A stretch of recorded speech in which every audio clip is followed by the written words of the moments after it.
Pirated SPG. Striktong patnubay at gabay ng magulang ang kailangan. Maaaring may masiselang tema, lengguwahe, karahasan, sexual, horror o droga na hindi angkop sa mga bata.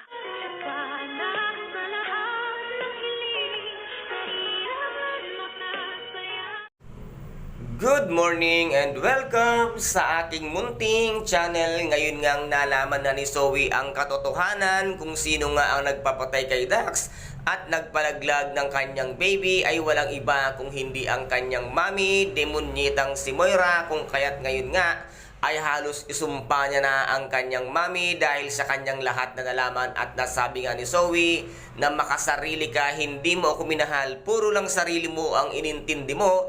At dito nga ay ilang beses ngang sinampal-sampal nito ngang si Zoe ang kanyang mami, demonyitang si Moira, na siyang ikinagulat niya at kahit anong gawin ngayong pakiusap nga ng demonyitang si Moira ay wala na siyang magagawa dahil halos sinumpa na siya ng kanyang anak na si Zoe. At dito nga ay ipagkakanulo na nito ngang si Zoe ang kanyang mami, demonyitang si Moira, at tatawagan na nga niya si Doc RJ Tanyag upang ipagtapat ang lahat at sabihin kung saan sila naroroon at abot-abot naman ang paghingi ng tawad nito ngang si Zoe sa kanyang kinalakhang daddy RJ, na ngayon nga ay umiiyak siya ng umiiyak sa paghingi nga ng tawad dahil alam niya na ang buong katotohanan at nagkamali siya ng taong kinampihan, kung kaya't dito nga ay huhulihin na at dadamputin na ng mga pulis itong ang demonyitang si Moira kasama nga si Dr. Annalyn Santos,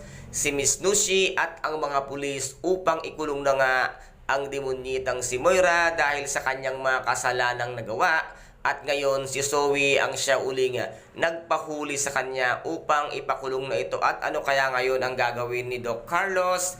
Ngayon ngang huhulihin na itong ang demonyitang si Moira. Ipagtanggol pa kaya nito ngang si Zoe ang kanyang Daddy Carlos dahil ito ay isa lamang ding biktima sa lahat nga ng utos ng demonyitang si Moira. Kaya guys, ito po ang ating pakaaabangan dito nga sa nalalapit na 7 araw nitong abot kamay na pangarap na kung saan ay napaka-intense at kapanapanabik ng bawat eksena. At kung nagustuhan po ninyo ang aking videos for today, paki-subscribe na lamang po ng aking channel, paki-like and share para maging update kayo sa lahat ng gagawin kong videos. Maraming salamat po. Ingat, God bless and bye-bye!